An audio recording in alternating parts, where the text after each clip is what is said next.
Sorry, I don't need to. Welcome, everyone, to the City of Eugene Budget Committee, our first official meeting of our FY12 Budget Committee discussions. Thanks, everyone, for being here. Hopefully, we'll have a couple of folks showing up.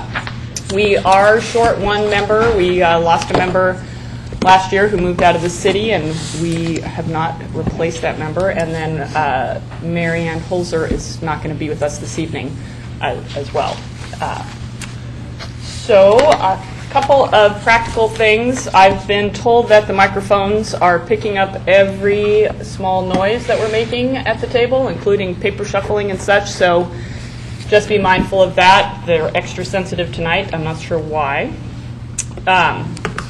And there's one item on your agenda that that's being added to the agenda, which is to review the proposed work plan, which is the green sheet. So we'll do that after we approve. We'll have a little discussion about that and approve that after we approve our minutes from last meeting. I don't have any big speech to give. They gave me 10 minutes on the agenda here, but I just wanted to review a little bit of what kind of process we're going to use. I think it's going to be very similar to the process that John helped us establish in the last couple of years for the actual deliberations of 2-minute rounds with that extra 2 minutes that we were calling the super round for folks who want to take a little extra time during their 2-minute round. So that gets 4 minutes. Also, we will have opportunity in today's meeting to put in information requests, and also you can continue to put in information requests via email if you think of things after this meeting and after some of the presentations that we'll be having at the next meetings.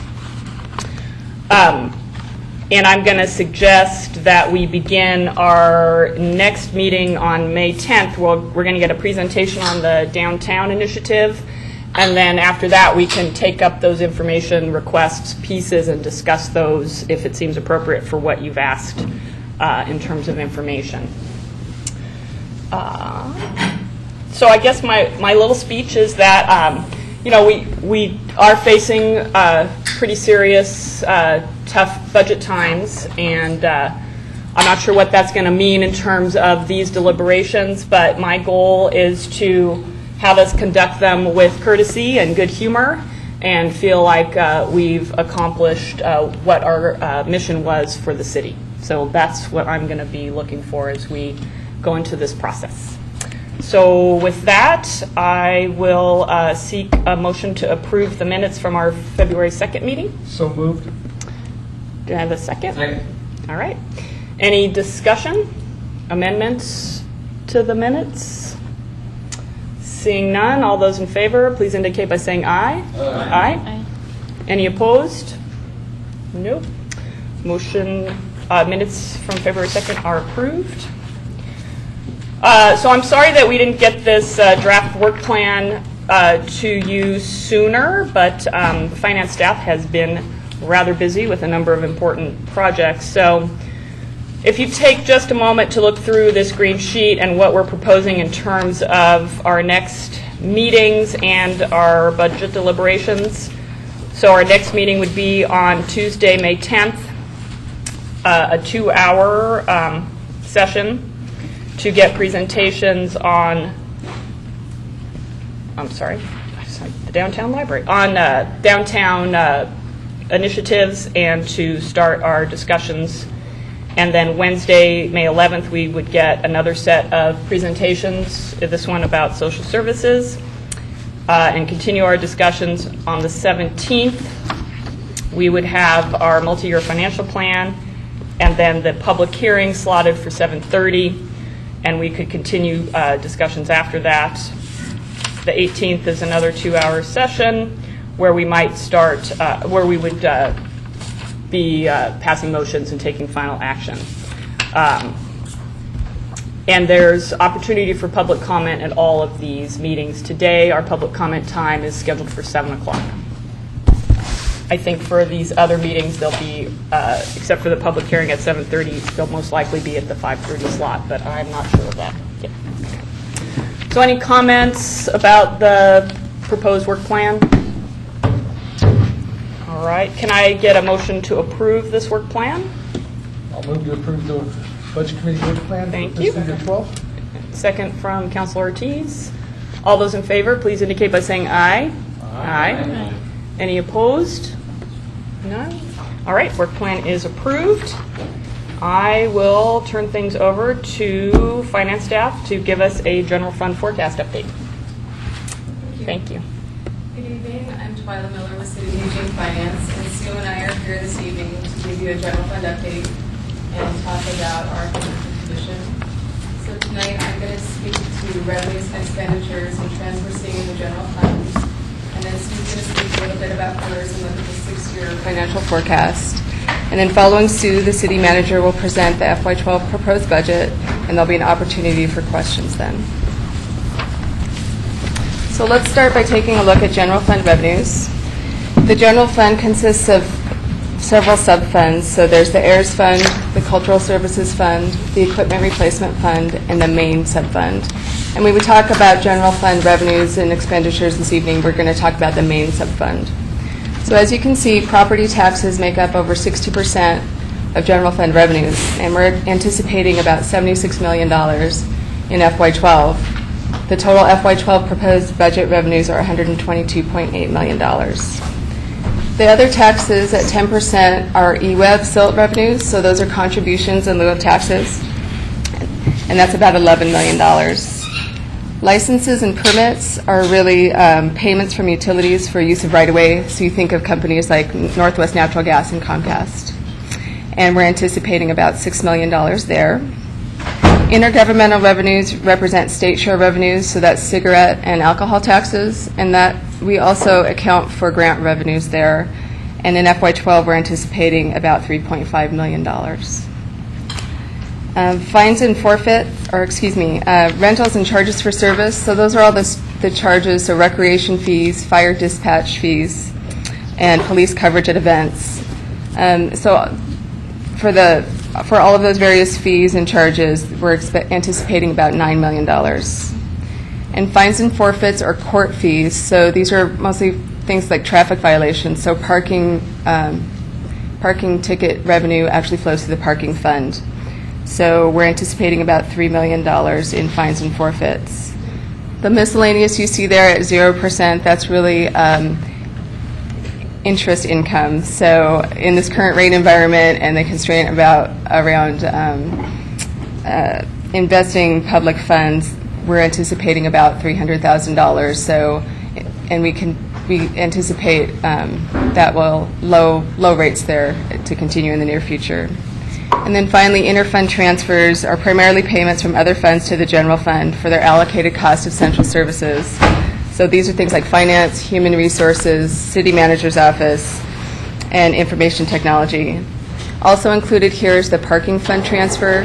So in FY12, that's about $1.9 million, and there's two components there. There's the general fund transfer, and there's also of about $1.1 million, and there's also a transfer for debt service for the Broadway garages. It's about $760,000. So overall, when you look at this chart, there's about 400 individual revenue sources that flow into the general fund. And as you can see, property taxes and EWEB SILT really make up the majority of the revenue sources for the general fund. Next, we'll take a look at revenue trends over time. So this is a 12-year look, and as you can see, property tax revenues have been growing at more than 3% a year. This growth is due to additions to the tax rolls and an improved collection rate over time. And we'll talk a little bit more about property taxes in a few minutes. Our reliance on property taxes during this time period has increased. So in 1998, 53% of general fund revenues were property taxes, and in FY10, 64% was of general fund revenue was property taxes. So our revenue sources have been shrinking, so more reliance on property taxes over that time. So other revenues that you see there and the average annual increase of 1.6%, those are all those other revenue sources we were just looking at on the last slide. And some of those categories have increased and others have decreased. So just to give you a taste for some of those categories, eWeb Silt, the average change there is 4.8% increase a year. Licenses, the utility fees have increased on average 6.6% a year. And rentals and charges, all those miscellaneous, the recreation fees and things, have actually decreased over time by about 2.2% a year.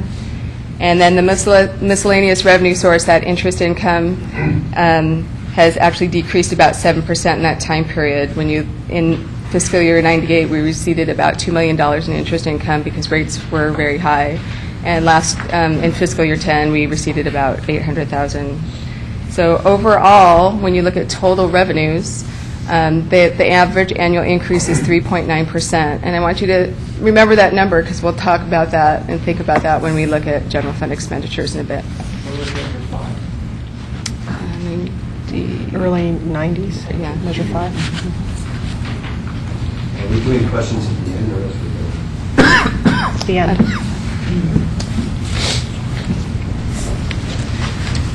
So let's talk for a moment about property taxes. As you saw on the last slide, we typically see growth of property tax revenue of at least 3% in a given year.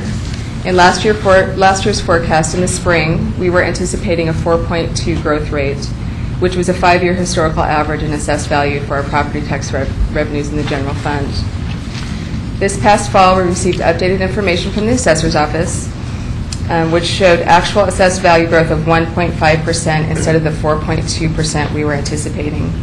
As a result, we've reduced our property tax revenues in FY11 by $2 million. So what caused this change? The main driver for the change was the large industrial property category, which includes Hynix. Hynix decreased by 52% in value. So if you remove Hynix from that equation, the total growth in all other property categories is 2.5%. So if you look at FY11, the blue and the gray portions on the graph show all properties excluding Hynix. So when we looked ahead to FY12, we're projecting a 3% growth rate. So not as high as we had anticipated last spring with those historical averages, but a little more in line with the actual experience we're seeing in FY11.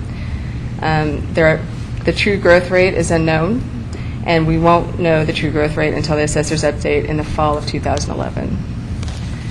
The out years of the forecast beyond FY12 are held at that 3% mark. We thought it was prudent to align ourselves more with fiscal year 11 than return to the historical averages and growth we've seen in the past. So compounding the situation are the current property tax appeals by Hynix and Comcast. As you can see, Hynix is a one-time potential impact, while Comcast has a is potentially ongoing. Both of these actions are currently in the courts and could take a few years to completely resolve. In the FY12 proposed budget, we've set aside $1 million in reserve due to the uncertainty of the final resolution and the timing of these decisions around these appeals. If both appeals are fully upheld, there would not be enough in reserve to fund both appeals. However, we haven't incorporated the worst-case scenario into the forecast. Additionally, Comcast has a potential ongoing impact of $600,000 if their valuation is changed. So accordingly, in the forecast, we have reduced future property tax revenues by $600,000 each year to incorporate this into the forecast as a precaution. This slide shows the projected impact on the City of Eugene taxes in FY12. The library local option levy ends in fiscal year 11, which provides a decrease to the taxpayers. We've talked a lot about the impact on the general fund from absorbing the levy over the past few years, but we haven't emphasized the impact on the taxpayers from that policy decision. The reduction from the library levy is somewhat offset by an increase in our permanent operating levy, as you can see here. However, there is a slight decrease anticipated from FY11 to FY12, and this is good news given our current economic downturn. So now we'll move on to general fund expenditures. We have three basic categories in general fund expenditures: personnel, materials and services, and non-departmental. The non-departmental expenditures are things like transfer to the capital projects fund, debt service, and contingency funding. For departmental expenses, we can break our expenses into personnel and materials and supplies. And as you can see, personnel costs make up nearly 3/4 of the total expenditures in the general fund. And now we'll take a look again at the trends over time. So as you can see, salaries are the largest component. The average annual increase there is 4%. Fringe includes things like FICA, unemployment, life insurance, and those sorts of items. And there's been 5.5% annual increase there. Health costs are increasing at more than 2 times the rate of wages. Although this rate of growth looks really high, it's favorable when compared to national averages. In the late 1990s to the early part of the last decade, there were very high costs for all employers, including the city of Eugene. The city had health care cost increases of 18% in fiscal year 2000 and 21% in fiscal year 2002. But since 2005, the average rate increase for medical, dental, and vision plans for the city has been 8% compared to the annual health averages of 10 to 12%, depending on the plan. So we are well under the national average. We are well under the national average due to the proactive work by our Risk Services Department. They have achieved this by proactively managing our healthcare costs. As an example, in 2009, the city issued an RFP for an administrator for our self-insured plans. Our experience to date with this new administrator has total plan costs down slightly from the prior year, which is good news. This is a combination of things including more cost-effective provider contracts and positive claim experience. The final category is retirement costs, which include PERS and pension bonds. You can see that these costs still have been growing rapidly during this period, even after taking into account PERS reforms in the mid-90s. And if you look at the total there, so the annual average increase of 4.9%, if you think back to the revenue side, the annual average increase was 3.9% there. So our personnel costs are outpacing growth in revenues over the long term. And now Sue will talk in a little bit more detail about PERS and review the 60-year forecast. Okay. So, as you may recall, PERS rates are adjusted every 2 years. The rates for FY12 will be based on evaluation that was completed as of December 2009, and that will be the first evaluation that will take into account the significant market losses that occurred in 2008. In our forecast, we have also included an increase in FY14 of about 6 additional percentage points on payroll. And in the out years of the forecast, we're holding those PERS rates flat, although there still could be additional increases in subsequent years. So this is a graphic that's provided by the PERS actuary, and I know it's hard to read and kind of cluttered, but I've included it in the back of your handout so you can have a full-size version if you want to look at it. But the numbers on the graph aren't so important for you to see. What I was trying to show you here is what the future PERS base rates could be, depending on 1,000 different scenarios that the PERS actuary used to try and model future rates. The most significant factor that affects what our PERS rates will be is investment earnings. And in fact, the assets in PERS from 1970 to 2010, 70% of those assets came from investment earnings. So it's really very, very significant to what happens with our rates. And so these different scenarios that the actuary has looked at show different potential future investment earnings rates as well as some other factors. So the idea here is that green is favorable, red is not favorable, and you can see over time that dispersal between the potential outcomes just gets wider and wider and wider. So all I was trying to do by showing this slide is to say the future is really pretty uncertain in terms of PERS rates, and there could be significant volatility. And one of the other things that the PERS actuary said here is that half of the scenarios result in base rates for PERS reaching 20% by FY16. And so basically that's what we've done. We have in our forecast 20% as of FY14, but as you can see, there's some uncertainty about when that might actually happen. But we're trying to capture that longer-term trend in our forecast.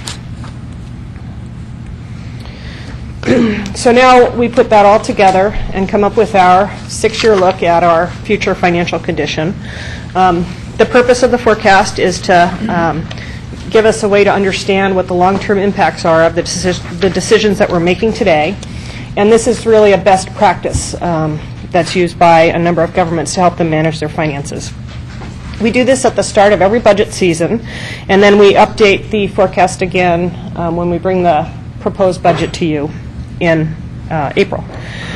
This is a tool that provides us with an ever-evolving look at our financial condition. We live in a world that changes all the time, and our financial situation isn't any different than many of the other things that are constantly changing in our lives. So by looking forward a few years, we can have the opportunity to create what our future will be by thinking about different things that could occur. We use the forecast to help us make adjustments as we go so that we can get ourselves back on track as soon as we know that there's changes in our circumstances. What we're presenting to you today is what we know today. Things will change. And as we update our forecast, we'll bring you more information. So before we look forward, let's look back to what we were talking about last year at this time. The red dotted line is our forecast from April of last year. And this is the surplus deficit line. So this is our revenues minus our expenditures. It would be good if all those numbers were above 0. And last year when we came in April, we were on pretty good footing after making some reductions in our general fund. We were expecting to be able to weather our financial potholes in FY12 and FY14 and get onto a fairly stable place by the time we get to FY15. Since last spring, we've updated the forecast. We've plugged in the financial projections based on the updated information that Twyla's talked about. Due to those changes, our deficit has grown, and you can see our current projection for surplus deficit is the black line down at the bottom. I've got again at the end of your handout, a full-page version of the forecast numbers, and that's also included in your budget document on page F28. So this is another way to show the same information. So instead of showing the net, this shows the revenues and the expenditures. And so you can see here, for the next 6 years, we are expecting our expenditures to be greater than our revenues, and that's really what represents our budget gap. Obviously, this isn't a sustainable circumstance. But having an adequate reserve level is necessary for us to be able to weather circumstances like the one we find ourselves in. Having a reserve allows us flexibility to slow down and thoughtfully respond to any changes in our circumstances. Our reserve target is 8% in the general fund, and you can see the dotted line at the top would be the target level. The red line is what would happen to our reserves under our current projections after taking into account our FY12 budget. And if we spent all of the reserves that we currently have, we would basically be out of money around FY14. That is definitely not a recommended way to handle our budget situation, but this is just a way to show you that we're not, at the moment, in a sustainable circumstance. But John's going to talk some now about what we're going to do about that moving forward. First of all, thank you for the Budget Committee's willingness to return. A lot of community members put in a lot of effort and a lot of time, and over the next couple of months, we really appreciate the guidance that you will provide for us. You know, walking over here, I was really heartened to see all the construction going on downtown, and I think it's indicative of some of the decisions that you've made over the last couple of years that there is investment still going on. We have the Beam building moving along and putting the outside on. It's nice to see not only things coming off, but things going back in, going back on. We have the Bennett project right next door to that. If you go over there and look down in that pit, there's lots of activity. And we have the OB project, the hotel over on 5th Street, the LCC project's underway. So there are a lot of things going on. The decisions you made last year, investments in downtown public safety, we're in the process of the hiring and the training process for 9 new EPD employees to continue with the downtown. We have a contract with Springfield Jail for 10 beds that we talked about last year. We're moving forward on a climate energy action plan. All those kinds of things, decisions that you made over the last couple of years are moving forward. The FY12 budget will continue those efforts, and we'll talk a little bit more about that. Let's go on to the next slide. One of the things that we have talked about over the last few years is really wanting to ensure a balance between our fiscal responsibility, our customer satisfaction, and our employee satisfaction. So when we think about putting together the budget, one of the frameworks we take a look at is how do we balance all three of these things. And the way that's kind of played itself out the last couple of years, we've said we want to minimize our impact on community services because particularly as we've gone through this global recession, people rely on the services we provide even more. Library use is up, recreation facility use is up, human services use is up. We want to continue to invest in our public safety system. All of those things are important. So one of the foundations that we have really built our budgets on is let's minimize the impact on community services. We've also said we want to minimize impact on our employees through layoffs. And we've done a very good job of that. Even though we've shrunk our organizational footprint by 80-plus positions over the last couple of years, we have not resorted to layoffs to try to do that. We have done it in a very thoughtful way. And part of that is one, we have a talented cadre of employees, and we need their help to help us work through all of these things. And two, it really doesn't help the local economy, in my opinion, to lay off employees and create additional unemployment out into the community. And then the third, with fiscal responsibility, we've been working hard toward, a stable budget and eventually a sustainable budget. And this is a little bit of a recap of where we've been. And we really have been working on a three-front fiscal storm. The recession has been huge, and it's been a significant piece of all the work we've done the last couple of years, and it's reflected very much in the forecast that Twyla and Sue just talked about. But we've also had two other pieces that were already anticipated that we needed to deal with regardless of the recession. One was bringing in the library levy. That was a policy decision made by the City Council, and so we have been doing that over the last couple of years. And we knew there were going to be increases in the PERS in FY12 and FY14 particularly, and we need to account for those. The third front that we've been working towards is the structural imbalance, and we've had discussions about that. And really, and that's that concept of, one, we were draining down our reserves partly by using one-time money for ongoing expenses, and we've had a real effort to try to curtail that over the last couple of years, and I think have made great progress in that. And thus our expenditures were continuing to exceed our revenues. And so we're still having to work through those structural imbalances, but all three of those pieces were the fiscal storm that we've been dealing with as we've gone through the last couple of years and as we move forward. So really here's the strategies that we've been employing the last couple of years. What we said is we need to stabilize the budget. And really what that means is we need to get to a place where the revenues coming into the organization matched the services that we were providing in a very efficient way. And the organization over the last few years, I think, has done just a yeoman's job of being innovative, creative, looking for ways to do things differently, to really shrink the organizational footprint while continuing to provide those core services. But we decreased the general fund by $17 million in doing that. We eliminated 80 positions. We've done a lot to control costs. We talked a little bit about health care. While health care costs still continue, we have been very aggressive in minimizing those increases and trying to keep those as low as possible. We've been building our reserves. You might remember from last year, we said part of our conscious strategy was to accumulate some cash in our reserves to allow us to try to weather the storm as we go. Now, it turns out that was a good strategy because we're having to use some of those reserves to give us some cushion this year into next year, and we'll talk more about that. But we also wanted to continue to make strategic investments. We said we didn't want to just kind of get in a siege mentality with our budget, but we wanted to continue to invest in places that we needed to invest.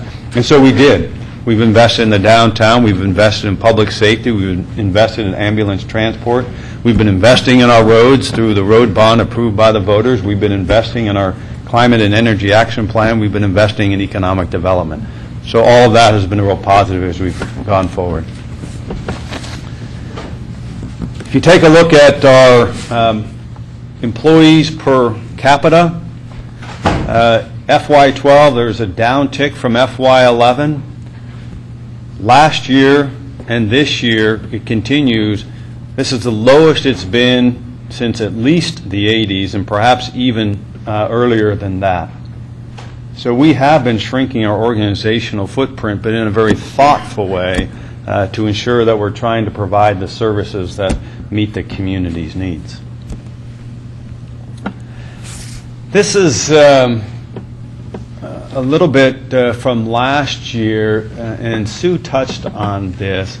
That red dotted line represents that 8% reserve target, which really is a reasonable and responsible target for maintaining long-term stability of our general fund. Now, we're talking general fund here, which is where we tend to focus on. The blue line represents what we had anticipated would be the forecast for the next 6 years based on the work that we had done the last couple of years. And what you can see from that is we had gotten to a place where we projected a reserve that as you moved out towards FY16, we were filling our financial potholes, we had accumulated cash, we were making some changes organizationally, and as we moved out to 15 and 16, the trend line in our reserves was on the increase. So what that meant is that we had created, at least for that moment in time, the forecast, a stable budget. We were able to have the revenues to match the expenditures and accumulate a necessary reasonable savings account to have in the bank for weathering future storms or just for operational needs for us. So that's where we were last year. Great place to be. Sue and Twyla talked about the economy has continued to dwindle from our perspective, and they talked about what that meant. But what this says is for FY12's budget, the blue line is the forecast based on if we don't do anything in FY12 to make some changes. What this also shows, the red dotted line, is our proposed budget. We have purposefully not closed the entire gap in our recommended FY12 budget. We have purposely not closed the gap and the reason why we can do that is because of the hard work for the last couple of years, we're able to have essentially a budget that continues to move us forward similarly to FY11, give us time to be thoughtful about how we want to close that gap going forward. Because remember last year, part of our discussion was that we are not, that we're at the place where if we're going to make some significant changes, we're talking about reducing services in significant ways. We talked about closing libraries, reducing branch hours. We talked about a variety of those kinds of things. We're still in that same kind of a situation, but we have some time to be thoughtful about how we want to move forward. Hang on a second. Let me see if I want to talk about anything else while I got that there then.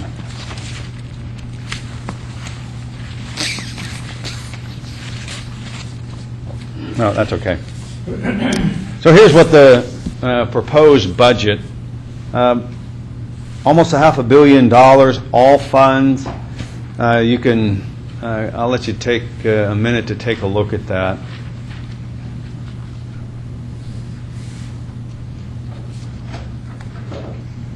Let's go on to the next slide.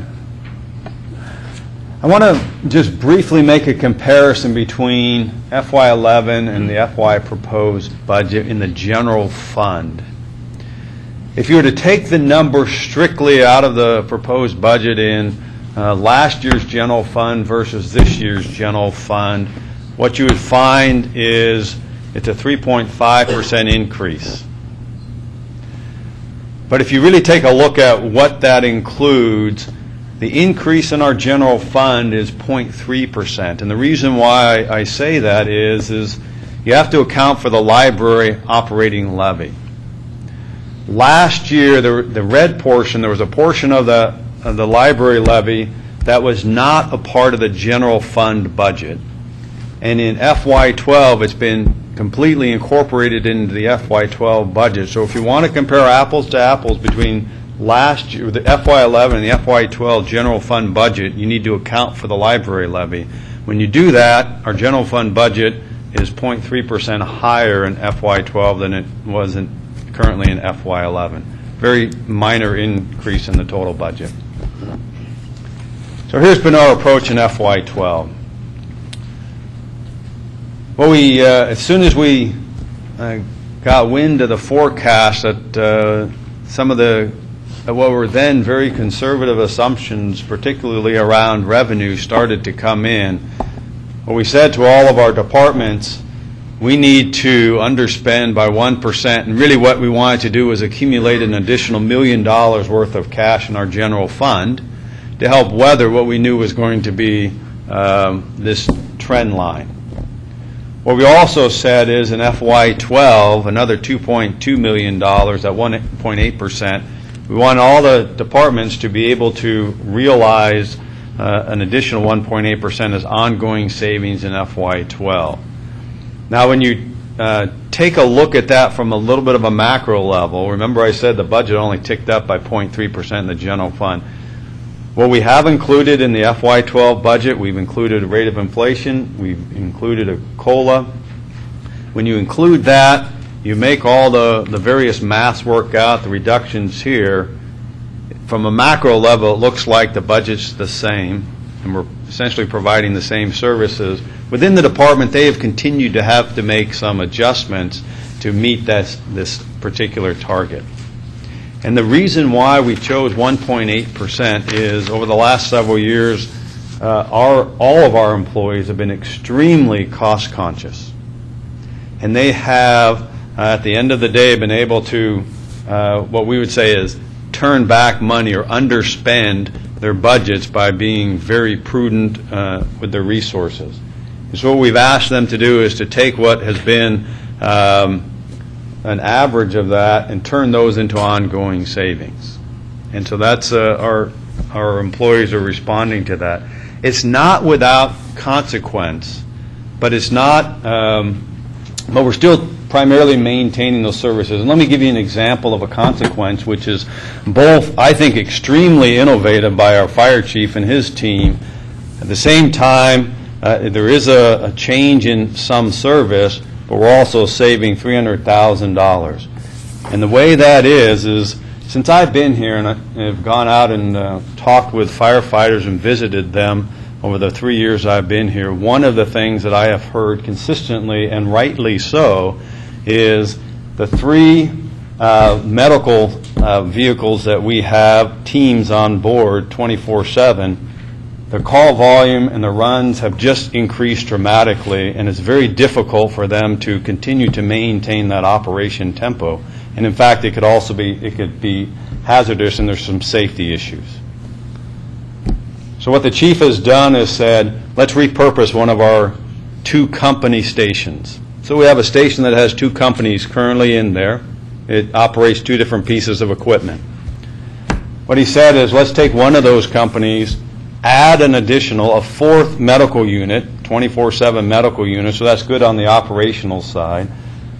What has happened, though, is in that transfer, 3 company officer positions have been eliminated, and they'll be, through attrition, will be out of the organization. So it's actually eliminated the FTE by 3.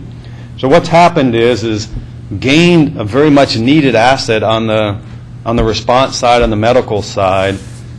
Back in the station now, you have 2 pieces of equipment, 1 company that can handle that, and so when they go out on a call, they'll have to choose which piece of that equipment to move out onto that call. What that does mean is if you needed both of those pieces of equipment, there'll have to be a backup coming from another station. So there is some difference in service response on that side, but we're also gaining something what is really needed. Ideally, would we want to have both? Absolutely.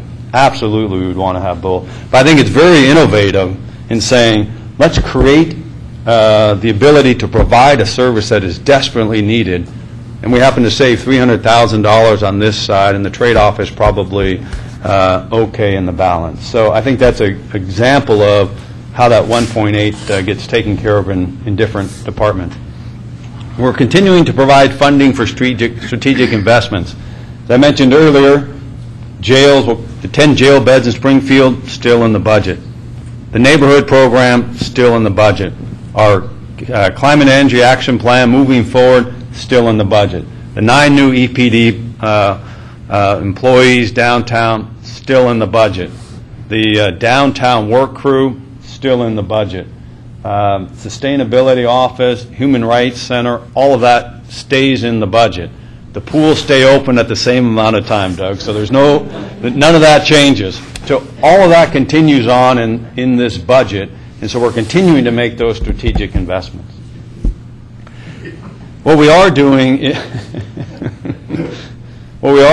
with this, though, is we're able to close a portion of that gap. So we're not leaving the whole gap. We still are trying to close a portion of the gap.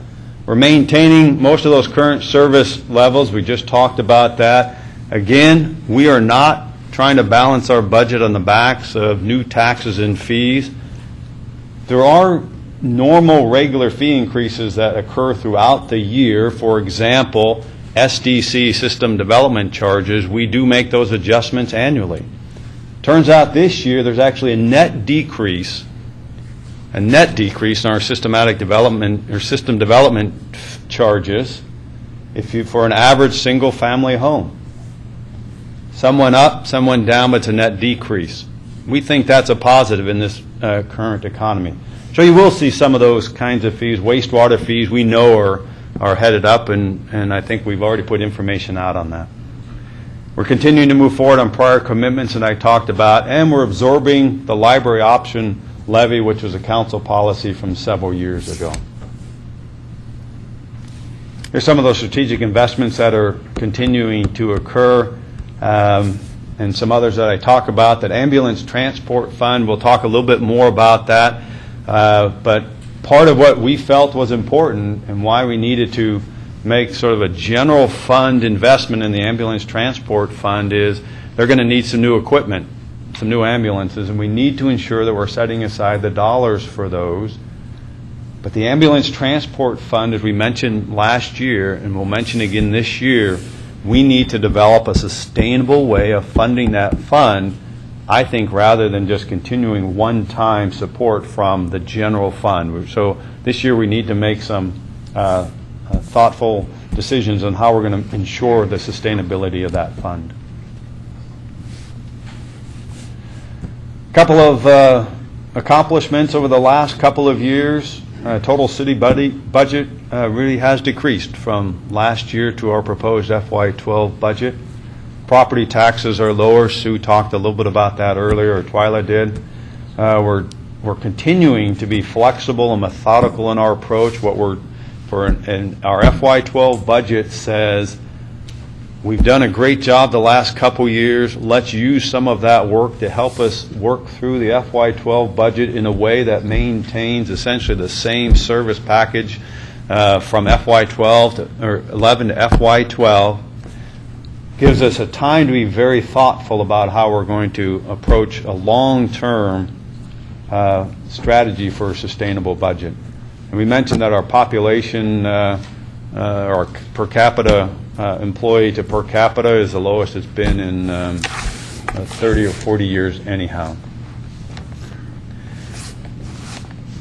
Just kind of a quick snapshot of where we are with the funds. This looked a little bit different last year. It's deteriorated in some cases because the economy's deteriorated. Last year with our operating surplus and deficit in the general fund, we were in the yellow approaching green category, I think. We felt good about that. But there is a gap going forward, so we need to think about that.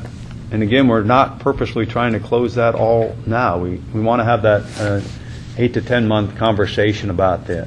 The ambulance transport fund we talked about last year, it still is an unsustainable fund. It's important to invest in the ambulance transport fund.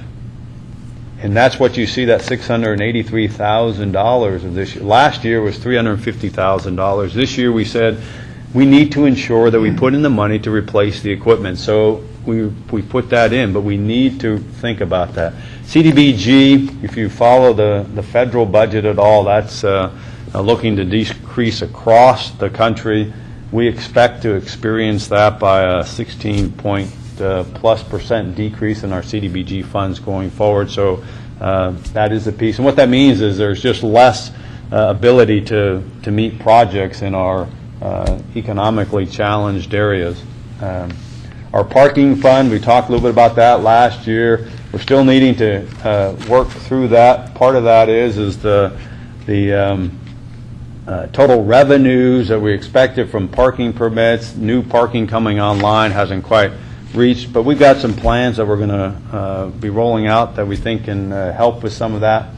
The road fund is a good news story. The hard work that's gone on with the council and the budget committee has really put that in a stable place. And then our utilities, I think, are in a cautious position as we move forward.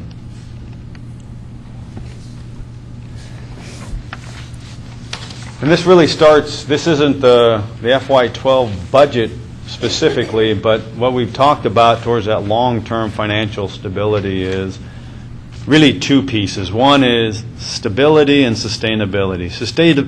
Stability is matching current revenues with current operations given our current portfolio of services. Stability could mean changing or altering that portfolio or additional revenue sources to create the stability. And that's really that gap going forward.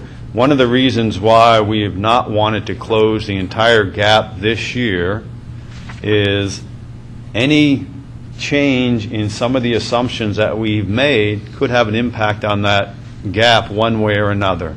And before, at least my recommendation is before we start looking at closing libraries and things like that, let's kind of monitor and see how that goes. We can be very thoughtful about both the stability part of it and the sustainability. The sustainability says not only do we want to ensure that we can pay for what we currently have, but we need to ensure we're protecting the investment in the community's infrastructures like parks and recreation facilities, civic facilities, roads, all of those kinds of things. And that requires a sustainable budget that we need to be continuing to think about. And really in our next steps, asking you to approve the FY12 budget. We'll have this conversation over the next many months about long-term financial sustainability. I think, and I'm very proud of the organization and their ability the last couple of years to really step up to the challenge. We have a very talented workforce, and they've done some great work. There's more work to do. We're not finished with that, but they really have stepped up, been very innovative, been very creative, been very thoughtful in the work that they've done. And I'm extremely confident that we'll be able to land in a good place, not only for FY12, but as we look forward into the future. So, and I think that's it, right? So, John. So we'll open up for questions for about 15 minutes, and then we'll move into our information requests for staff. And I believe we have Councilor Clark first in the queue.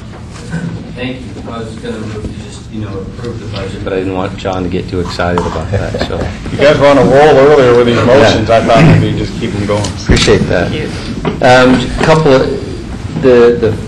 I was in the other room grabbing dinner when you mentioned the rules, so the first portion here is going to be dedicated to comments and then questions later, or can I do questions right now? You can mix it up, but I was going to not have us do the time when we're doing our straight information requests. So Okay, these are just generalized questions on the presentation. Go ahead. So I have three. First one, it's my recollection that in previous years you had about a $500,000 transfer in the parking fund each year. Do I have that about right? This year, it's more than that. This year I heard her say 1.9 for FY12, and I was wondering why such a huge jump in the parking fund transfer. Includes the debt service payments for the properties around us. Remember, part of what we did as part of the Urban Renewal District, what we said is the Urban Renewal District would purchase cover the one garage. that- But what that means is that there's 790-something, I think, that got absorbed into the parking fund Right. as a debt service. So that's part of what you see in I that. see. That explains that. Thank you very much. The other one was, or one of the other ones was, eWeb recently went through a process of rate increases, and one of the commissioners was talking to me, hey, now you make sure and remember that that's millions and millions coming into the city now in the SIL. So my question is, I thought I had heard you say that there was a relatively stable, sort of relatively small increase in SIL from eWeb year to year. Did the projections we saw take into account their change in rate? Yes, we coordinate with eWeb. They give us a forecast several times a year based on their most current information, and future rate increases are always, anticipated rate increases are always in those projections. So the numbers you see in the forecast are based on the best information we have from eWeb as far as rate increases. Interesting. Okay, I'll have to look further into that. And then lastly, I guess it's more of a policy question, and maybe a comeback later, but we're doing a lot of work around Envision Eugene with what we may do with expansion of UGB, both for industrial lands and whether or not the future conversation has us expanding that for residential lands. How does that affect the ongoing future year assessment, property assessment valuations? I saw the 2%. Is that taking into account any changes to the UGB? No, and the reason why, it hasn't been approved by the city council. And so I think if we were to account for that, it would be speculation until the council eventually approves where the UGB is. How much work would it be for us to have that as a point of consideration during our UGB discussions? What it would add to the tax base? Ooh, I won't speak for you. My guess is it could be a lot, and the only reason why also could be actually where the UGB lands. Right. It could be different assessments within those lands, with what's in the UGB, and speculate. That in the jaws of uncertainty there? Yeah, it may be a larger jaws. I mean, there's we can think about that. My gut reaction is that it might be really easy work because it's very speculative, or it could be extremely difficult work. I'd be because interested you're doing- in the best guesstimate while we're having those of what our UGB work would do to the tax base. What we can do, we'll take a look and see what does that mean for a Okay, thank you. So forecast. we had three hands go up at once, so I'm calling on you in this order. Terry. Under your slide, strategic investments, one of the accomplishments I don't think you included was the increase in the number of police officers in downtown. The second thing is that the home funds, do you know if those are also going to become cut at the same rate as the CDBG, or more or less? I think they're going down, but I don't remember what the rate I can't remember the is. exact rate off the top of my head. Okay. We can get back to you on that. The tax reimbursements, the tax payments, that's one of the critical factors on when your cash flow actually comes in. I know they've been a little slower this year. Is there a projection by the county as to whether that's continuing that trend? Because the last recession we had, it kind of went through a period of stability, a drop-off, and then it hit a valley. Is there a way to project any of that? We can follow up on that for sure. Last thing is that I think another thing that we didn't count in this is that you also took away a $700,000 hit or thereabouts to Health and Human Services through Lane County, starting on fiscal 11-12. That was the one-time cuts. And so actually that was one of the places where we did a lot of savings. Is that correct? What we did, remember from last year? Just reminding us. Yeah, no, I appreciate that. What we said is there's really kind of 2 or 3 pieces to this, what I'm going to say, human services piece that we've been talking about. One is that $1,035,000 that we transfer to the Human Services Commission at the county, unencumbered. It's undesignated, unappropriated. We appropriate it, but we don't tell them how to spend it. That $1,035,000 was there last year. It's still there this year. And we may have included a inflation factor. I don't remember it. But the $1,035,000 is still there. A second piece was we had these approximately $700,000+ of actually designated dollars, some of which did some of those go to HSC and they then designated them, but not all of them did. So, for example, Cahoots was never really sent to the HSC, and so we had that $700,000. And then for the last couple years, there's been this $125,000 plus or minus that is the supplemental HSC. So there's been those 3 pieces. Last year, what we did is we said our recommendation was to add a second Cahoots vehicle, which is still in the FY12 budget. We knew that cost was going to be $250,000, $300,000, I think, of ongoing cost.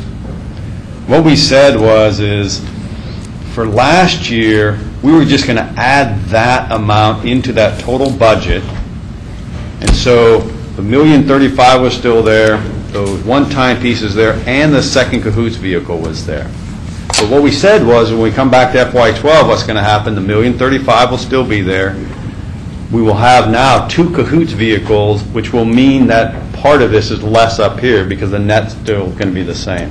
So what we've done is we've repurposed some of those dollars into Cahoots as opposed to some of the other individual services that have been done. So the actual amount from FY10 to 12 will be the same, which is what we said we wanted to do. 11 was a bump up to account for that second Cahoots vehicle for that 1 year. Does that make sense?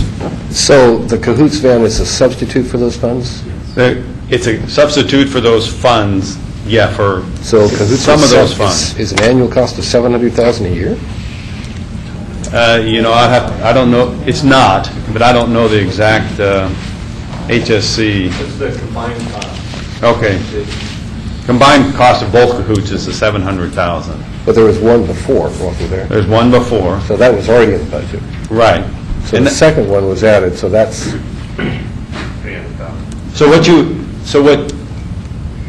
And we can check for sure in the budget, but what the budget I think says is you're still going to have those components, the $1,035,000, you're still going to have that $700,000, but some of it is that second Cahoots vehicle has been substituted for some of this other stuff. And so then the total should be the same between essentially FY10 to 12. And remembering that discussion last year, Yeah. some of it had to do for increasing the amount of police so you could sustain it over time. The point I'd like to make on this is that we're also going through in the county a period of time when human services in this community are going to be seriously curtailed starting fiscal 11-12. And that's something that's not a surprise to anybody. And it's also very difficult for me to see this go forward when, in addition to the regular cuts the county's having to look for, and the state and the feds, be it home funds or block grant or whatever else, this is going to add a significant burden on the providers out there and how we're going to deal with the issues that we have that are being generated as a result of both the shortfall in federal, state, and of course now these local funds. On the 11th, during this budget committee meeting, we'll have a whole presentation on social services, so we can get into a lot of detail, and we'll have the right people to answer the specifics. Thank you. Doug? First, if my clock won't start right away, that would be greatly appreciated, but I'm going to make a statement. You'll be timed on that. and then comments to follow, okay? I just can't get out of this meeting without making a statement about this tragic event that's happened last week.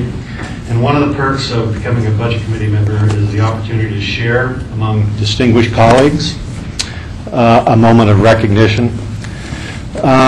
Personally, upon learning Officer Kilcullen's passing, as all of you, I had to first catch my breath.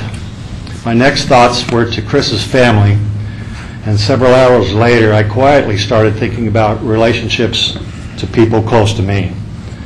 After I got home from a short vacation last weekend, I had read about Chris's service and dedication to this community on the city's website. It reminded me of an incident I had several years ago. It involved an officer that I would never become to know. One day, this is a true story, one day while traveling down 29th off Chambers, and I'm sure you've all gone down that street and done the same thing, I was going about 35 in a 25. There was an officer on a motorcycle. I immediately thought I was going to get ticketed. Instead, the officer simply indicated with his hand to slow down. I gave him a thumbs up and slowed down about 10 miles an hour. After I got home, I was glad I didn't get a speeding ticket, but the lasting effect of that moment was the gesture that officer displayed. I never forgot that. Even today, as I travel that street, I think about that moment, never knowing who the officer was. I now think I have a good idea who he may have been. I had written the city 2 weeks ago about how proud I was to be a part of this community concerning a partnership that was created through an organization I help oversee. That pales in comparison to what the staff is doing and will do in the future in honoring Officer Kilcullen, our officers, our soldiers in blue, to protect and serve all of you. So I'll now move on to budget stuff. Okay. I read most of the proposed FY12, and Mr. Manager, I appreciate the thickness level of that book because it's about half what it was last year, so these meetings should be much shorter this year in months to come. I support the leadership's recommendations and efforts concerning the 2012 budget. The revenue seems to be the overriding concern, and efforts to sustain as much as possible existing services. Greatly supported by me. As I had stated 2 years ago, the city manager has a considerable amount of dedicated, intelligent, passionate staff, and in my opinion, leadership excels in its efforts to please our city manager because of the qualities that you bring to the table. However, as you can see that there's only one Smith in the room, and I had requested 2 bits of information. So I'll qualify those. My request for attendance was to provide me information on how recreation aquatic services to youth continues to remain high, as I would expect in all service areas. Because that's big for me, seniors and youth, and as we move forward, what's going to happen to those programs that service that section of our citizenry. The extra help budget was to get an idea how big this expenditure is throughout the organization, and I'm sure that leadership throughout has put together considerable thought to extra help. This is just an attempt by me to put my spin out on that. And I know revenues are much more difficult to control. Expenditures are easier, but expenditures primarily means staff. So, in saying that, I'd like to present a quick view reminder of a presentation that was given to the 2006 Budget Committee concerning youth. So as we together develop a roadmap for FY12, and can I finish up? Because it's going to be another 2 minutes. We'll take you in the next round. Okay. Andrea. Thank you. Councilor Ortiz. So I have just a question about, hearing about the EMS ambulance transport. I was just kind of gave it a quick look through. I didn't see where Rural Metro, the contracting agency that's taking on part of our local transports, I'd like more detail on that. And just to see how that ambulance, I'd like a better overview of that. We'll provide that. Thank you. Like that too. Is that it? Councilor Farr. Thank you. Just very briefly regarding the $300,000 for cahoots and the predicament that Human Services is in the county. I guess the comment I would make on that is that by providing the extra transportation to providers, if we're reducing the services that they can provide, it doesn't do much good to have the extra transportation. So the discussion regarding the addition of the cahoots gun was prior to my service on the council. That I hope that it was taken into account that if we have the van to take people to no place, then there's no use having the van. John Rossi. I guess a couple process questions. So at what point do you foresee us just going through and asking our questions on Well, that's in 2 minutes. But if you want to start now, go right ahead. That's fine. I wasn't quite sure as the process. As far as the city manager's presentation and staff's presentation that we've received, one of the changes for 2012 is phasing out the funding for Safe and Sound. And I was talking to Andrea earlier. I kind of remember when that came through. Can you tell us what the impact is? Has Safe and Sound been made aware of this? Did they know this was coming along? Just give me a little bit of your thought process behind that. I don't have the details on it. I think that Safe and Sound has been contacted, but I just don't have the details. I'm sorry. All right. We'll get back to you on the details on that. That was one of my contact. questions as well, so I'm hoping in our Human Services update Right. that will Yeah, be we'll one be of able the to talk specifics very we quickly. address. Okay. Then I guess another thing that I don't see in the work plan, and I don't know if we'll have time to get to it or not, but it seems to me that going forward, one of the areas that might be worthy for us to look at is the risk and benefits portion. Have Marnie come and give us a presentation, because I have some questions about the OPEB and those types of things, liabilities that the city is got on the books, and I'm not real sure. I'm not clear about them, and I'm not sure whether or not there's a space in our work program for that type of a presentation. I know that going forward, they've done a great job in reducing our costs, and part of that, if you read through the book, is they're playing the balancing act like many of us as business people are. Do you raise your deductibles? Do you do more out of pocket and stuff like that? And I think that's an important thing for us as a budget committee to know going forward. So What we can do is maybe initially, why don't we have Murney sit down with you and make sure we understand your questions and all, and then we'll be better prepared when we come back to the larger group. Can that be okay? yeah, that'd be great. Anything else, John? I only have a second left, so we'll.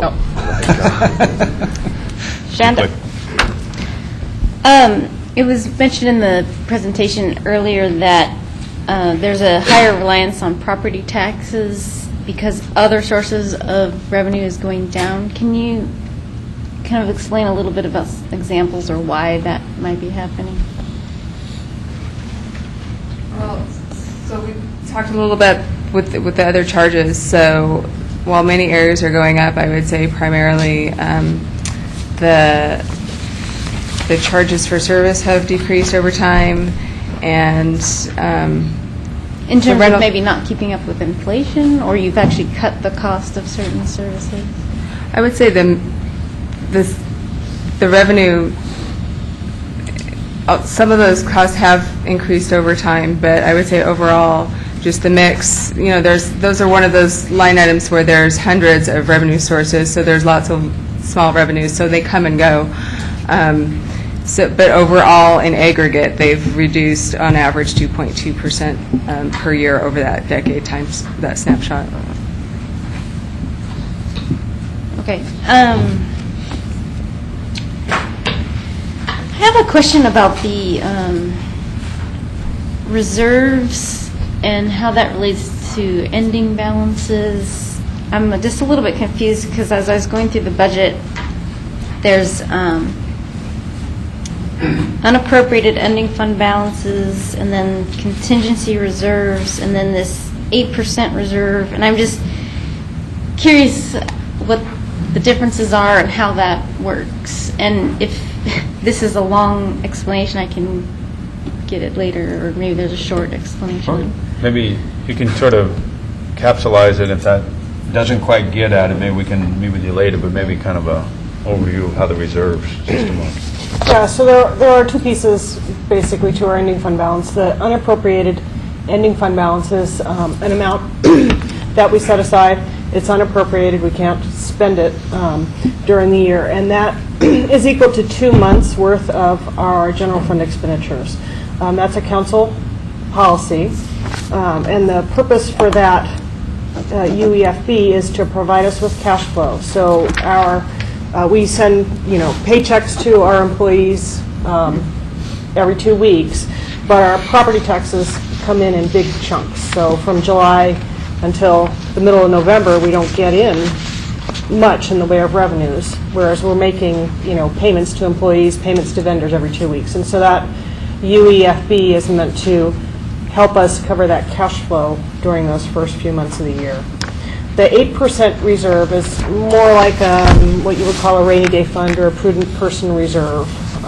And so that's meant for unexpected circumstances and just the sorts of things that we're talking about in this budget presentation. Where is that in the, I don't have the budget in front of me, but there's like some line items, like there's one called contingency reserves. Is that what you're talking about, or is? Marginal beginning. It might be in contingency reserves, but there's also a line item in the budget called contingency. That's, do you remember, 140,000 or 100,000? 100,000. So, and when you're looking in, I don't know what page you're looking at, but we have a reporting fund which includes the main general fund sub-funds and some of the other, the cultural services fund and the heirs fund and so forth. And so there may be other things in the reporting fund, but if you'd like, we can, And I think the number that the 8% is referred to in here as the reserve for revenue shortfall. Mm-hmm. Okay. Anything else, Shonda? Yes.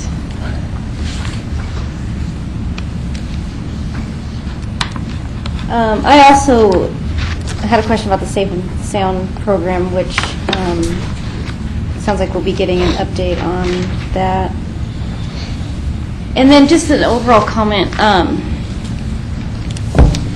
think I've mentioned this last year too, but I am disappointed not to see performance measure data along with the budget. You list outcomes, but it would be good to see like a 5-year trend on some of those outcomes. And I may be asking or sending an email for specific, I'm not going to ask for everything, but for some specific programs, I may be asking for a 5-year trend on some outputs and things, just to let you know. And I'll try to do that right away, so you have time to do that. Great. Councilor Zelenka? Thank you.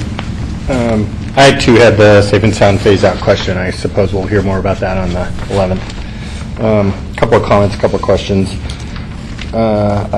On slide 6, I was noted that taxes actually are going down for this year.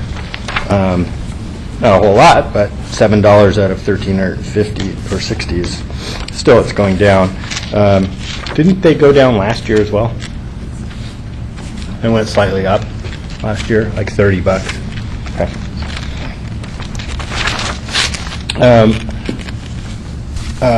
On slide 14, you had the ugly graph of revenue versus revenue shortfall, and the table you're referring to when you talk about that slide is the last table in our handout here, which shows that the reserves or revenue shortfall At the end of FY11 will be 13.2 million, end of 12, 8 million, and by FY14 they're zeroed out. And then they go substantially negative after that. Yes. Okay. Just want to make sure I got that right. I was also interested to note that on slide 19, the city's FTEs per 1,000 population is the lowest we've seen since the 80s. Keeps going, the trend is that it keeps going down. So it's more than 20 years that we've had a FTE per 1,000 population decline.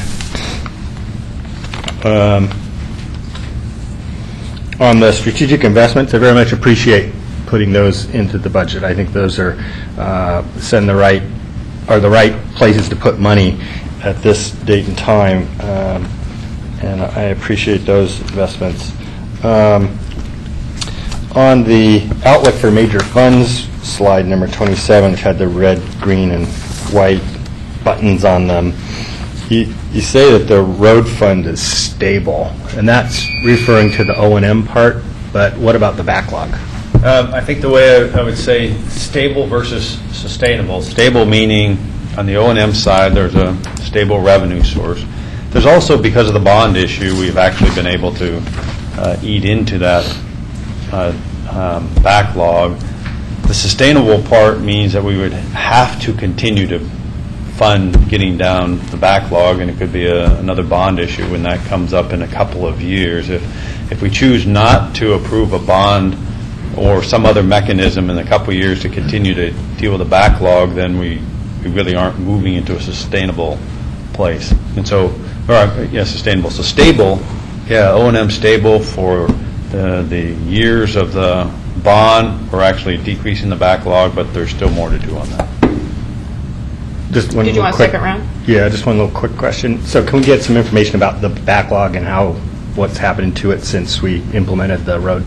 Yes. All right, I've put myself in the queue, and I'm just doing information requests. And Ramin, I saw your hand up, and I've got Doug and John for second rounds. So I also would like some details. I know you guys covered the ambulance transport fund crisis with us last year, but it would be good to bring that information back to us again so we can understand that situation. I also wanted the information about Safe and Sound, and I appreciated Councilor Farr's comments about having the van and where are the services for the folks that they're responding to. So I'm glad that we're going to get the social service update on impacts from our repurposing.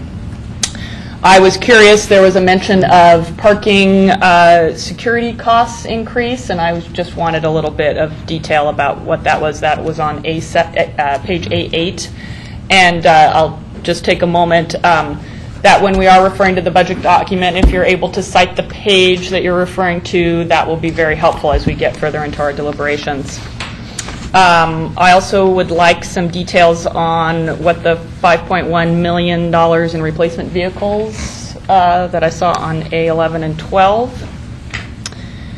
And I'm curious, looking back to what we did last year, if we could get an update on what were the impacts of our reduction to our animal services and what that will look like going forward. So how they dealt with the reductions we did make and how they might deal with any further reductions. I don't recall if we had a reduction. I apologize.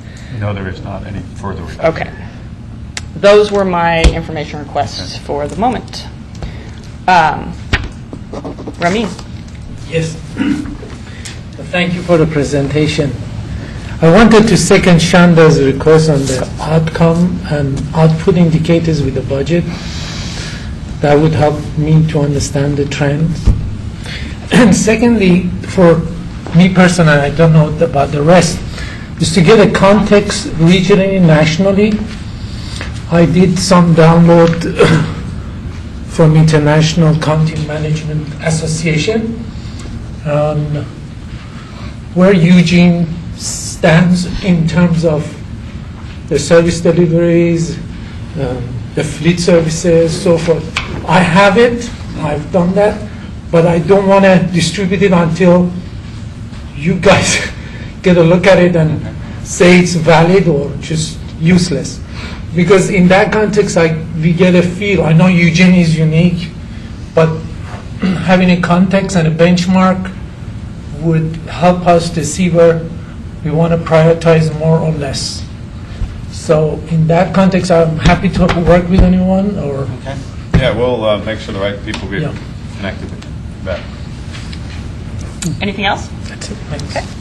So round 2, and also anyone else who has information requests, this would be a good time. You can also submit them via email if you think of something later. So Doug, you're back up.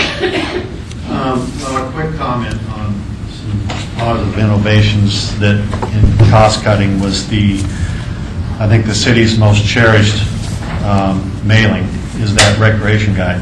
You know, we save a lot of money there, and I think that's a good way for people to get information, but I also think that there may be some challenges for people to get the information, but I think over time we'll overcome that.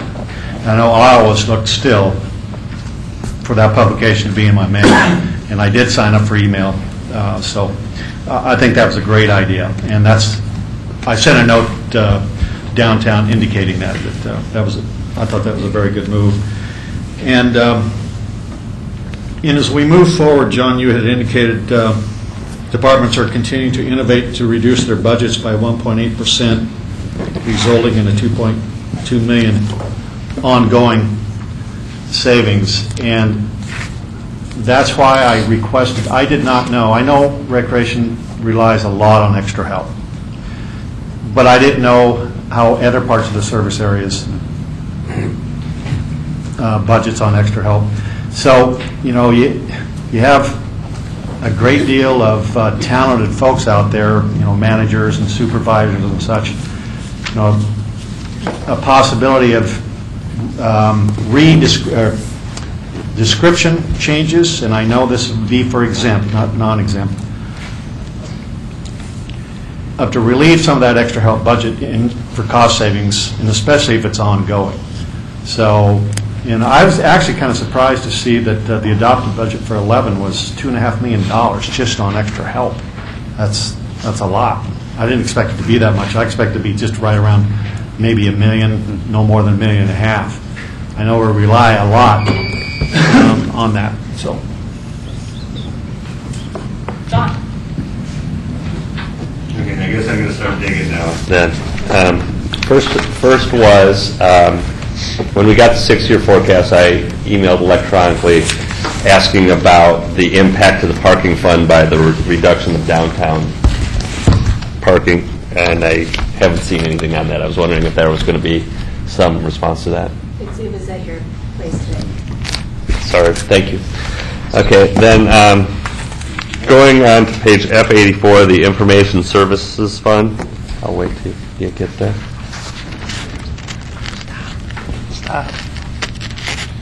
Thank you. Okay, so I just had questions about the information. It looks like they've been doing a great job of cost cuttings and savings. The question that I have is that their reserves have increased quite substantially for FY12 proposed. It went from $1.8 million to $3.4 million of a proposed $10 million budget in that fund. I gleaned a little bit of it from the page before that where it says that it looks like they're trying to do a major purchase in FY16 of some upgrades to the financial and human services resources. I'd just like to know if that is what these large increases in reserves are for, and if so, what kind of number are you looking to get to by FY16? And because it just, you know, all the other funds, you know, we're trying to keep the 2 months and stuff like that. We're at well above what a prudent reserve would be for that, unless there is some sort of an explanation. So I would like to see that. I'd also just like to make highlight of the fact on page F23.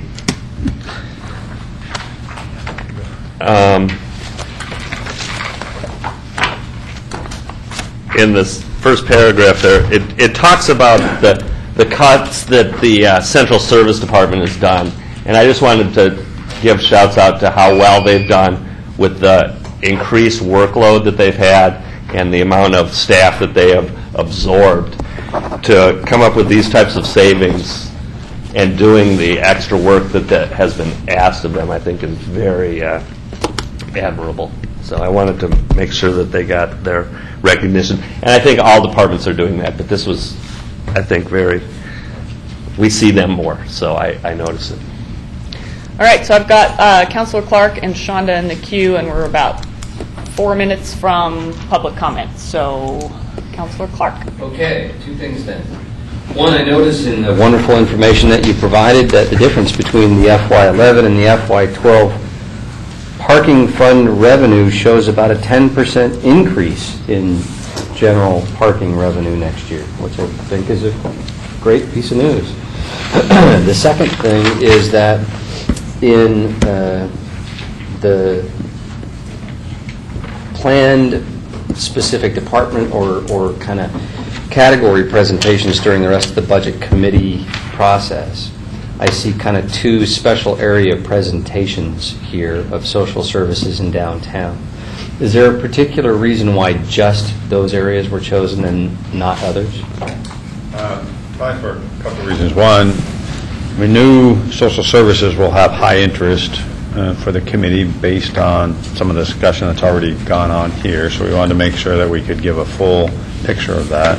The downtown initiative, because there's been a substantial investment in that over the last year, we wanted to kind of give an update on what's going on with that, and so people could understand sort of what that investment has bought and will buy as we move forward. And so that's why those two particularly were talked about.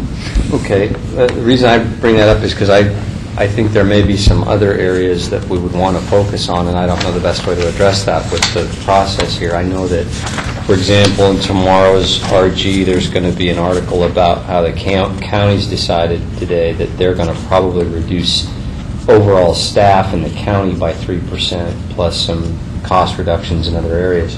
And my concern is what will be the impact on public safety and what will that mean to the city of Eugene? So I was hoping that we could get some kind of check-in or input on that as well from the chief about what the county changes will mean for the city and specifically some of the challenges we face at the city, what that means going forward. Thank you. Is that it, Councilor Clark? Yeah, I don't know whether that means we should have a whole part of a program devoted to that or how to deal with that exactly. What I'm thinking about, we can kind of circle back, is it feels like there's a couple pieces to that. One, we don't know where the county's eventually going to land, and so we'll be making a lot of estimates based on not knowing where they end up landing. Two, we won't know how that impacts the FY12 budget up front, so it may be a conversation that we have subsequent to this discussion here in this budget committee, but I'd have to give a little bit of thought on that. I understand what it is you're looking for and asking for. I'm just trying to think through sort of how we get there in a... Maybe we can touch bases on what the next budget committee meeting and plan out a strategy there or something. Yeah, we'll give it some thought also and maybe have some recommendations. So we've got Shonda and Alan in the queue. I'm going to let Shonda go, but then I'm going to hold till after public comment to pick up the queue again. So I just have a couple of quick information requests. One is I would like to know as soon as we can when the public comment times will be for the next 4 meetings. And second, what on page C71, there's an increase in fleet and radio communication services. Looks like from 7.4 million to 12.2 million. So I'm just curious what's included in that increase. Okay. That's really my question. Probably big and red. All right, and Councilor Zelinka, we will circle back around to you after we've taken public comment. So this is our time. Thank you very much, See you. Twyla and...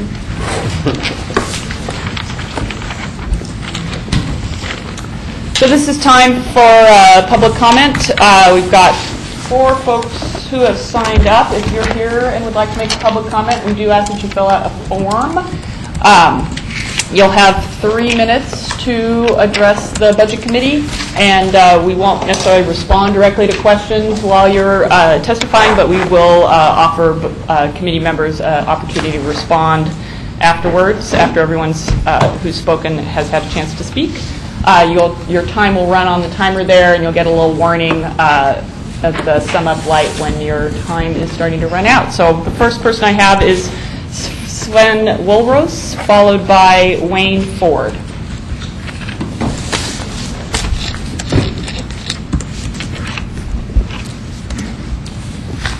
Good evening, Mayor Piercy, City Councilors, Budget Committee members, City Manager. My name is Sven Woolros, and I currently work for the City of Eugene as a fire captain.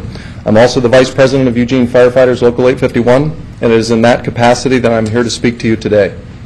During the development of the Fire Department budget, Fire Chief Randy Groves has kept Local 851 apprised of budgetary realities that impact our membership and our ability to provide service to the community that we serve. We meet regularly with Chief Groves to discuss departmental labor issues and consider our relationship with him a strong one. We have great confidence in his leadership. Over the last few years, the department has made innovative changes to improve the services that we deliver to the public, from the 3rd Battalion concept with Springfield Fire and Life Safety, a public-private partnership with Rural Metro Ambulance, and most recently the decision to find ways to become more efficient through a merged organization with Springfield Fire and Life Safety.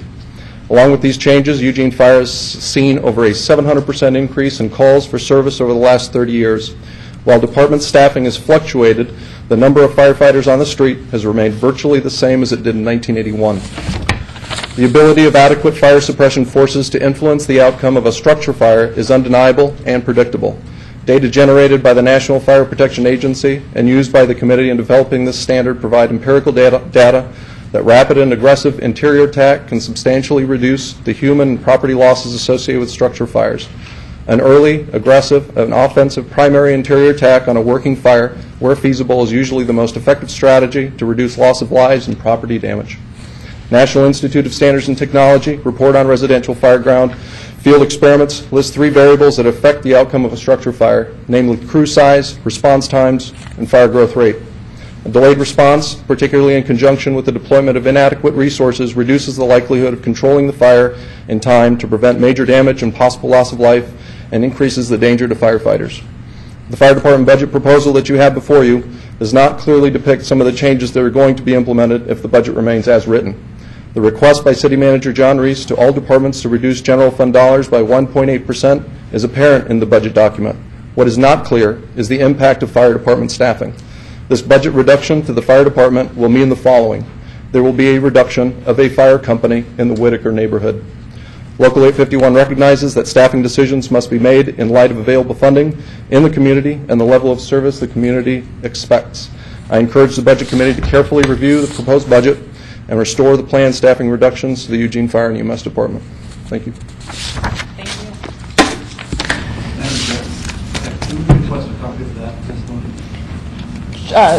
you. Would you be willing to share a copy of your testimony? Absolutely. Thank you. Thank you. Wayne Ford, followed by Jerry Smith.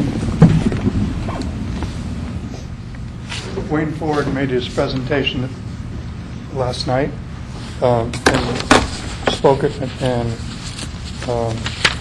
read it. Turned it in writing. I'm Jerry Smith. I'm a retired social worker here in Eugene.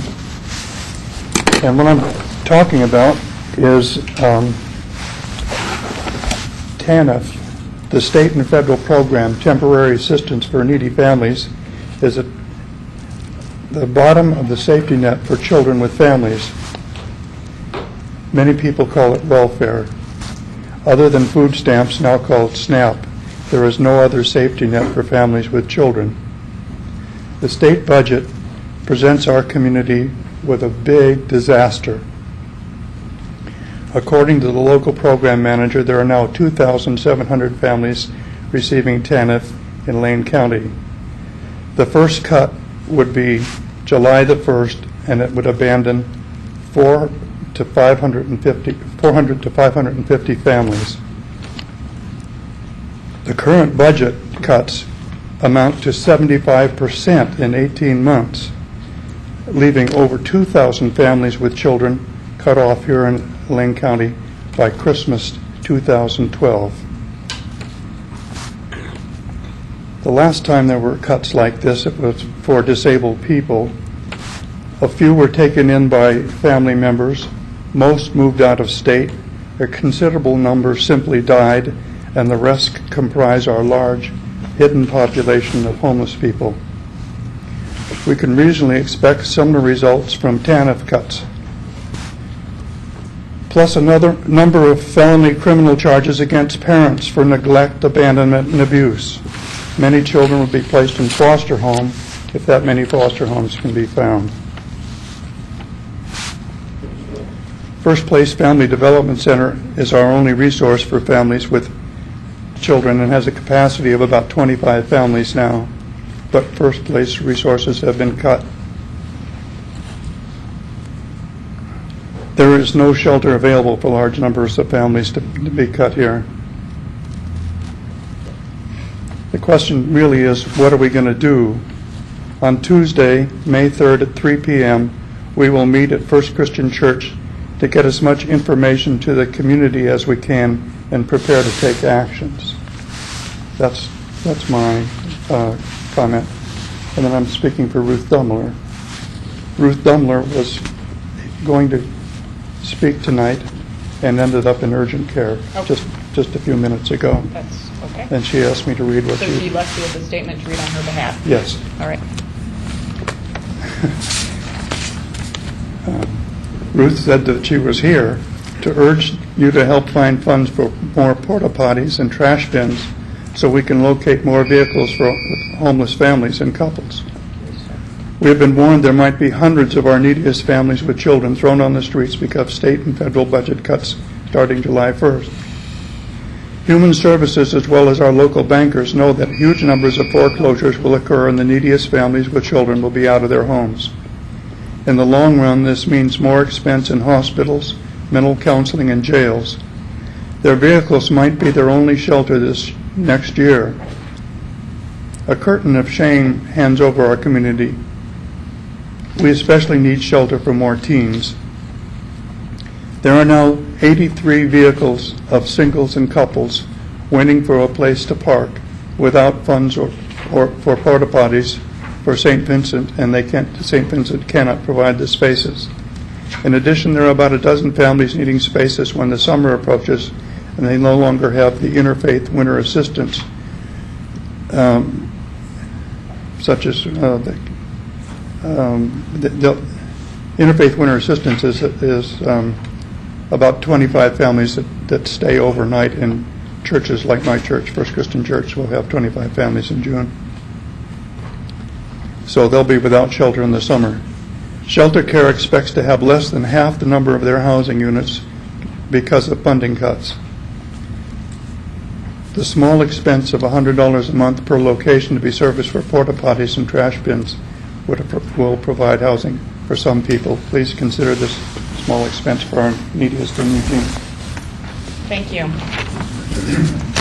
So that closes our public comment. I don't know if I do have a queue still for information requests, but if anyone would like to respond to any of the public comment we just heard, we can.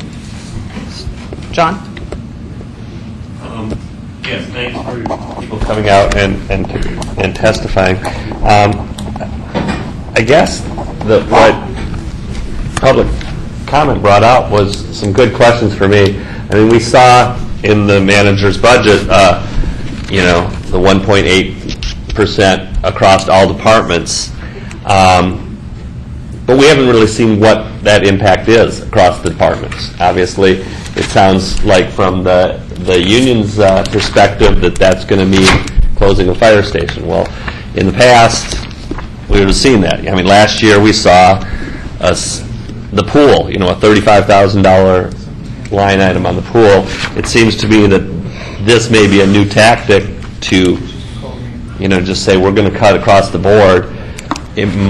I would like to see some sort of informational request as to how the departments are planning to implement that 1.8, whether it's cost savings, whether it's reduction in staffs, whether it's reduction in programs.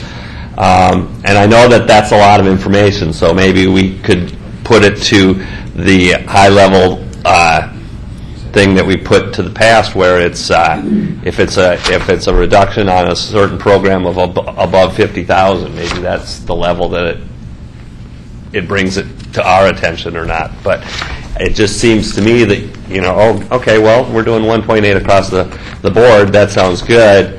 But then when I find out that means closing a fire, station or something like that, well, then that's information that I would like to know. I just need to correct it. It's not closing a fire station. The fire station remains open. It would be repurposing one company into a medical unit. It does involve the reduction of 3 company officers, and so the vehicles within that station, there's only one company to man 2 different vehicles in that station. So it's not closing a station. Okay. Councilor Ortiz? Or are you say information request? Or are you responding to public comments? I'm responding to public comment. There you go. So I was just chatting with Mr. McDonald here, and City Manager, can you help me find $50,000 out of this budget to fund 50 more, $50,000 for the year to fund 50 more spaces for, is that right? Yep. Okay. Because apparently there are community members out in the community who are willing to take on homeless people to live on their property. There's no money to pay for the porta potties or the trash. And so that would give that opportunity for those folks. You're talking about the car camping program? Yes, the car camping program. Or do you want me to Yeah, I think Make a motion? Yeah, well, no, I'm not, at this point, I haven't looked to see where I'm pulling the money from. So, but the way we used to do it is you take money from A and put it in B if that's what you want to do, correct? And so that's what we're doing again this year, even for this amount. Okay.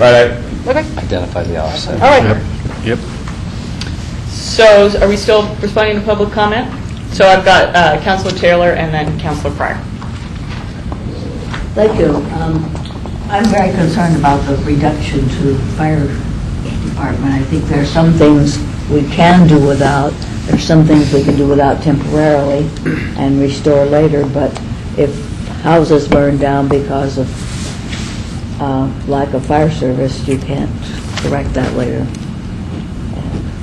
It seems I'd like to know more about. I understand you're not closing the station, but if you don't have a vehicle, that means there might not be the response. Is that right? And the chief can respond better than I if you want to get into the details of this stuff now, or we can... Later can Yeah, could we add that to our Okay. list? I mean, it sounds like it's encapsulated a little bit in what John asked for as well. Anything else, Councilor? No. Councilor Pryor? Thanks. I appreciate folks coming to present this evening, and for me, it reinforces the need to have additional conversation. And I was one of the folks that encouraged us to talk about the human service side of things, because I know it's an area that warrants conversation. And then hearing about public safety, to me, public safety and human services are really kind of 2 fingers on the same hand, because they really work so much together. They reinforce each other. And I think that would be a good conversation to talk about public safety as well as human services, and in that larger context. Hearing the public testimony really, as I said earlier, reinforces for me the need to have a conversation about human services and how we can work toward that goal within the budget constraints that we know are here. I mean, we have to recognize reality, but I look forward to ways in which we might, as a budget committee, process this. I think it's important for this group to process that conversation, and maybe we don't have all the answers, but I think the brain power here can really make it a good conversation. Okay, so coming back to Councilor Zelenka's, you were in the queue for a second round on information request. I too like to hear more about the fire department changes that's already been asked for. And I asked for the road fund detail on the Safe and Sound project, and we'll hear about that in the Human Services Day. But I also like to hear more about the parking fund and more specifically how it is that we are increasing revenue in charges for services when we had a dramatic decrease in revenue by doing free parking in downtown. What I was assuming last year, what I would like to get the answer to, was that if we're reducing a significant amount of hundreds of thousands of dollars of parking fees downtown, that's getting replaced by increases in other parts of the city, and it was really not it wasn't free parking, it was a shift to other people, predominantly around the university and some other places. So I'd like to know how that played out over this last year. And then secondly, I would like to hear, are you planning on giving us more information about the ambulance transport fund and the details about that and the investment that we're making there and the long-term prognosis of that? We were not anticipating having the conversation about creating the sustainable fund as a part of this budget, these budget meetings, but we do need to have that as part of the ongoing discussion of a long-term financial strategy. Can you provide us with just a written forecast of that fund? Thanks. And what the $630,000 buys? I think that's it. All right. So that was the last person in the queue for information requests. I see John. Sorry about that, people at home. I'm concerned about the work plan and the amount of time that we've allocated. These meetings seem shorter than what we've done in the past. I was going to address that. 8 years. I mean, if we're doing a presentation, if that's John, a point. I was going to address that. Okay. Okay. So, I mean. Go ahead and address it, and then I'll. Okay. respond. Yeah, I was going to say, because I just realized that too, particularly with some of the conversations that we want to have, that I think adjourning at 7:30 is probably not realistic. And I was going to not necessarily make a formal motion that we extend the times now, but what we might do is take into account what folks have requested in terms of information and submit a revised time. I think the ending times will probably have to stretch to 8:30 for the 10th, 11th, and possibly the 18th. So, back to you. Yeah, I mean, what I was saying is that's basically giving one round per meeting, and I just don't see that realistically. Being able to form an informed opinion on a 390-page budget that encompasses almost a $500 million. I think that we're meeting 4 times to go over this and come to a reasoned conclusion. I know that the counselors do very many more meetings than we do, but as far as citizen members, this is what we sign up for, and this is our busy period. I mean, I know when I got in there, I knew that the month of May was a tough time. So, and I'm not going to be at the last one anyway. So, thank you. Anything else? No. Okay. Yeah, I completely concur and was worrying about that as well. So you can expect to see a revised work plan and public comment on both the May 10th and May 11th meetings will be at 5:30 at the beginning of our meeting, or maybe 5:35 after we do our, if we have to do minutes approval at the beginning of the meeting. Terry McDonald. Just a question, really, it's just my personal question. I can't make the 11th meeting, but I'm very interested in the social services budget. Is there any chance to flip that with the 10th? I don't see why we couldn't do that. I don't want, not that I want to influence the other 15 members or anything, but... There was no particular reason they ended up on those particular days, so... If that would be great, I would really Unless appreciate someone it. objects to them being flipped, I think that's fine. Thank you. All right. I believe that, unless anyone wants to take a last round, Thank you very much, City Manager. Very much appreciate the presentation, and we are adjourned. Good job.